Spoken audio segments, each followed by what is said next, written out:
dans le prochain épisode de Ici tout commence. Tandis qu'Antoine élabore une stratégie pour démasquer le responsable de l'incendie, Laetitia mène l'enquête sur la mère de Naël. De son côté, Noémie quitte l'institut. Attention, les paragraphes qui suivent contiennent des spoilers sur l'épisode d'Ici tout commence diffusé demain soir sur TF1.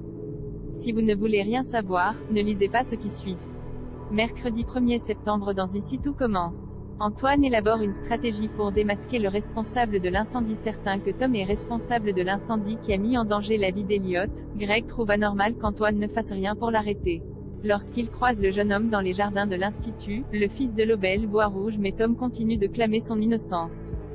De son côté, Antoine élabore un plan pour démasquer le coupable.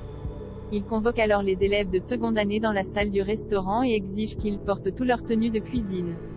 Si l'un d'entre eux ne porte pas son foulard, il est probable qu'il s'agisse de celui qui est à l'origine de l'incendie.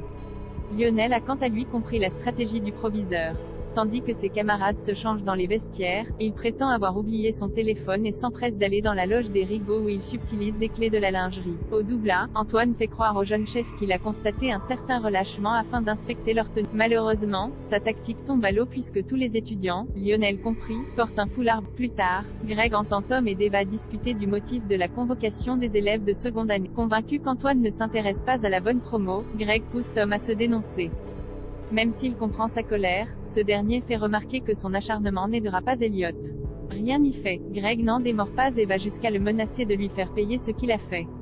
Par la suite, Greg et Lionel se rendent au chevet d'Elliot qui commence à aller mieux. En goûtant le gazpacho préparé par son petit ami, Elliot s'aperçoit qu'il a perdu à la fois le goût et l'odorat. Comme les médecins ne savent pas si cela va revenir, il craint de ne plus jamais pouvoir cuisiner.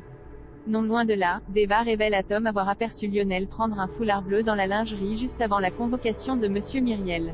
Laetitia mène l'enquête sur la mère de Naël. Certaine que la mère de Naël s'est introduite chez elle pour déposer une tétine pour son fils, Rose reprend les recherches à l'institut et questionne alors Laetitia. Toutefois, cette dernière n'a vu personne rôder autour de l'appartement des Myriel. En faisant le ménage dans les vestiaires, Laetitia surprend Jasmine en train de pleurer dans les toilettes. Stressée à l'idée de ne pas réussir ses études dans la prestigieuse école gastronomique, elle se confie à Laetitia qui tente de lui remonter le moral. En vain. Plus tard, Laetitia vide les poubelles dans la chambre de Jasmine. En faisant tomber une photo, elle découvre sous son lit l'emballage d'une tétine pour bébé. Persuadée que l'étudiante est la mère de Naël, Laetitia s'empresse de faire part de sa découverte à Rose. Noémie quitte l'institut. Noémie est de retour à l'institut. Bien qu'elle ait pris la décision de fermer son restaurant pour reprendre son activité de professeur de pâtisserie, la jeune femme redoute de croiser Tessier. Même si aujourd'hui elle ne doute plus de ses capacités, elle se demande malgré tout si elle a encore envie d'enseigner. Peu après, Noémie se dirige en cuisine où elle rencontre Emmanuel qui lui remet le nouveau programme de pâtisserie qu'il a établi pour l'année.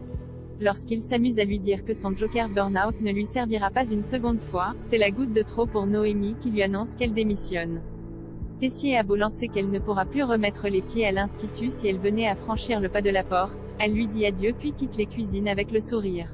Dans l'obligation de la remplacer au pied levé, Emmanuel est contraint d'assurer le cours de pâtisserie. Mais en faisant une démonstration à ses élèves, ses mains se mettent à trembler.